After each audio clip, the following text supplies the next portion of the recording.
म रे ग म प ग म प द म प द नि सा सा सा।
विकार मिट जाए मन से, मन को निर्मल कीजिए।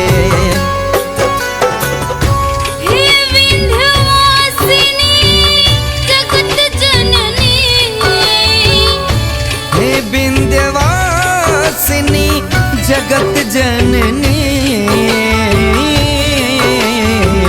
कृपा कीजिए माँ, शरण दीजिए कृपा कीजिए माँ, शरण दीजिए माँ।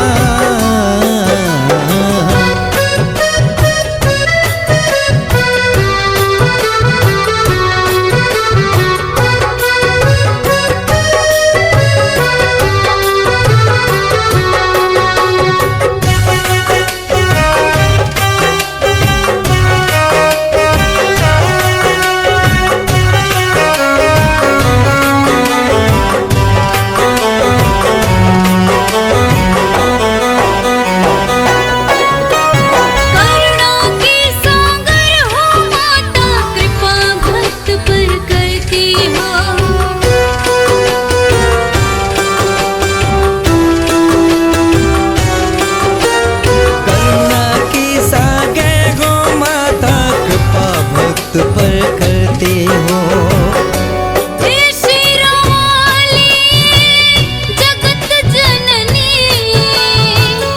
हे शेरावाली जगत जननी, कृपा कीजिए माँ, शरण दीजिए माँ, कृपा कीजिए माँ, शरण दीजिए माँ।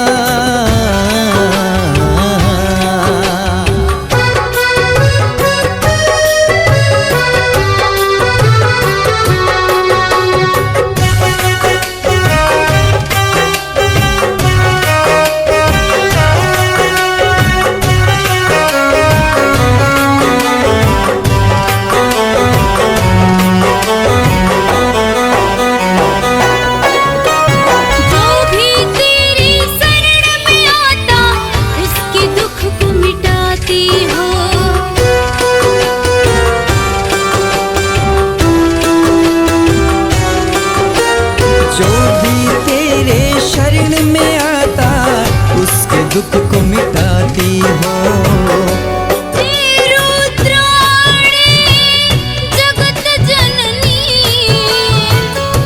हे रुद्राणी जगत जननी, कृपा कीजिए माँ, शरण दीजिए माँ, कृपा कीजिए माँ,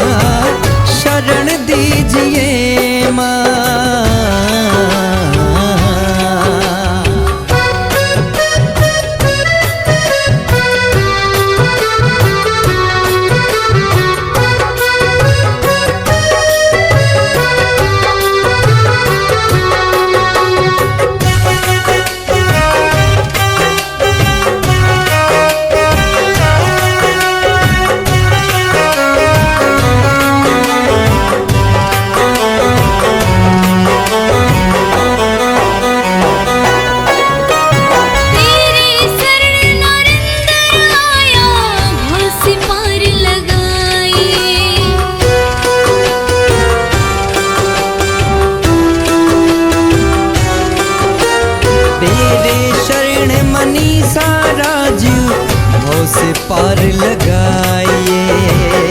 हे वीणा वाली जगत जननी, हे बीणा वाली जगत जननी,